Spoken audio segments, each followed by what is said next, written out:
BRS working president KTR గారి మాజీ మంత్రి వర్యులు శ్రీ చామకూర మల్లారెడ్డి గారి పిలుపు మేరకు సెక్రటేరియట్ ముందు గత ప్రభుత్వంలో తెలంగాణ తొలి ముఖ్యమంత్రి కేసీఆర్ గారు తెలంగాణ తల్లి విగ్రహం కోసం పెట్టిన స్థలంలో రాజీవ్ గాంధీ విగ్రహం పెడతా అన్న ప్రస్తుత సీఎం గారి మాటలు నిరసిస్తూ తెలంగాణ తల్లి విగ్రహం పెట్టాలని తెలంగాణ తల్లి ఫోటోకి పాలాభిషేకం చేయడం జరిగినది.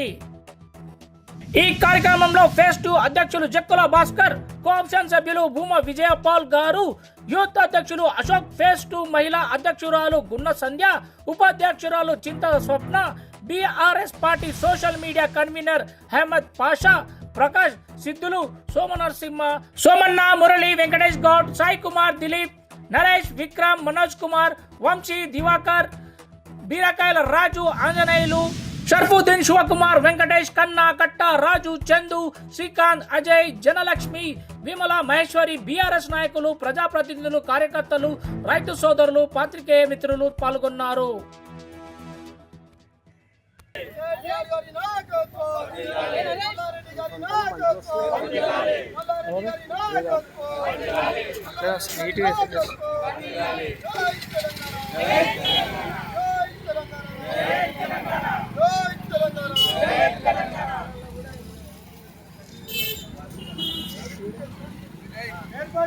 తెలంగాణ తల్లి విగ్రహం వెంటనే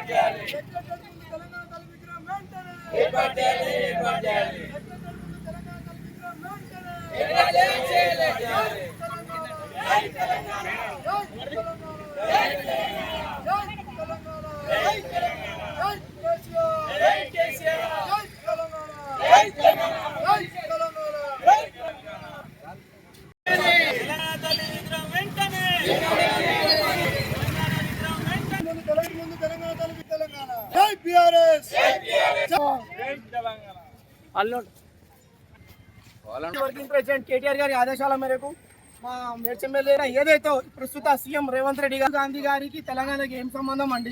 తెలంగాణకి సీఎం ఏంటంటే తెలంగాణ అమరవీరుల యొక్క వారి కష్టం మీద కాబట్టి తెలంగాణ తల్లికి ఉన్నటువంటి సీఎం కేసీఆర్ గారు తెలంగాణ తల్లికో దాంట్లో ఈరోజు రాజీవ్ గాంధీ విగ్రహం పెట్టా అని చెప్పేసి ఏదైతే తెచ్చుకున్నారో రేవంత్ రెడ్డి గారు, ఇది చాలా ఆలోచించాల్సిన విషయం. దయచేసి తెలంగాణ ప్రజలందరూ ఆలోచన చేయాలి. తెలంగాణ తల్లి విగ్రహం మన తెలంగాణ తల్లి కోసం తెలంగాణ రాష్ట్రంలో ప్రాణాలు అర్పిస్తాం. 1300 మంది మన మిత్రులు అమరులైనరు. ఈరోజు ఎందుకు అమరులైనరు? రాష్ట్రం సాధించుకున్న వాళ్ళు అమరులైనాక ఆ రోజు రాష్ట్రం ఇస్తా అని చెప్పి ఇవ్వకుండా దగాబాద్ చేసినటువంటి ప్రభుత్వం కాంగ్రెస్ ప్రభుత్వం. మళ్ళీ ఈ రోజు వాళ్ళు వచ్చినాక అదే పెత్తనం, అదే రాజీవ్ గాంధీ ఫోటో, అదే పెత్తనం అనేది చూస్తూ ఊరుతాం. గతంలో 13 మంది అమరులైనరు, ఎంతో మంది ఉద్యమం చేస్తారు, చాలా కొట్లాట.